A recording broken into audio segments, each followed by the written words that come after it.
pourquoi toi, tu penses que c'est important d'être là, à cet événement-là? Alors, il y a plusieurs raisons. Déjà personnelles, parce que j'ai envie de te soutenir et j'aime beaucoup ce que tu fais, ton travail, et je le salue. Et puis, j'ai pas pu être là aux 2 précédentes, donc là, c'était pas négociable cette fois-ci.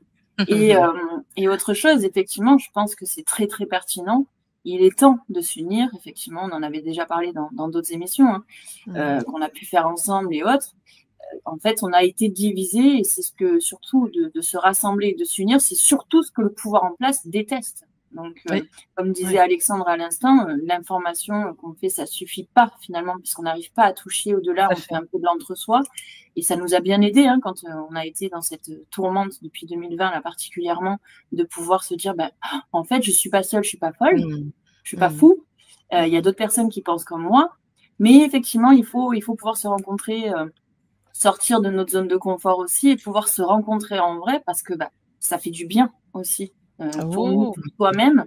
Et en plus, ça met en action. Et on en avait parlé au téléphone toutes les deux, hein, de se mettre en action, de faire des choses. Ça nous a beaucoup aidé à toutes les deux, puis je pense à beaucoup d'autres aussi, de pouvoir transformer aussi notre colère, l'utiliser, notre colère ou notre tristesse, voilà, la résilience, hein, dans son sens noble du terme, pas celui détourné.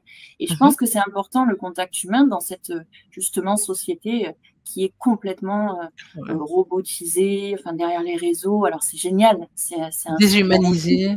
Déshumanisé, effectivement, c'est génial, c'est un super outil. On le voit parce qu'on peut faire plein de choses depuis qu'on s'est tous mis ensemble. Hein. Mais il faut encore faire des efforts. On a vu, il y a eu les gilets jaunes, il y a eu les suspendus, après, enfin toutes ces divisions, les agriculteurs.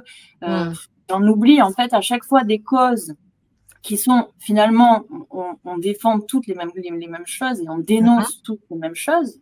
Pour autant, on n'arrive pas à trouver ces lieux vraiment de grande ampleur, comme tu organises là, les 13 et 14 septembre prochains, de grande ampleur où on peut tous se parler ensemble et aller d'un seul même mouvement. C'est aussi la cause. Il faut absolument qu'on arrête ces fous dégénérés qui nous rendent la vie impossible. En fait, on est attaqué sur tous les fronts, tout le temps, tous les côtés. Donc, il faut pouvoir mettre aussi au service de la cause l'intelligence collective. Justement, et c'est ça qui est intéressant dans ce que tu disais, quand tu rassembles à la fois du côté bénévole, en même temps les personnes qui vont intervenir, et aussi les personnes qui vont venir assister aux conférences, aux tribunes, qui vont venir voir les stands.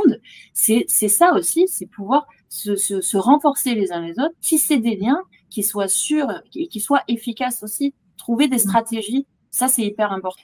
Mais en fait, c'est juste de réserver ce week-end-là et de se dire, quoi qu'il arrive, même si le monde s'effondre après septembre, on aura vécu le 13 et 14 septembre, donc inscrivez-vous.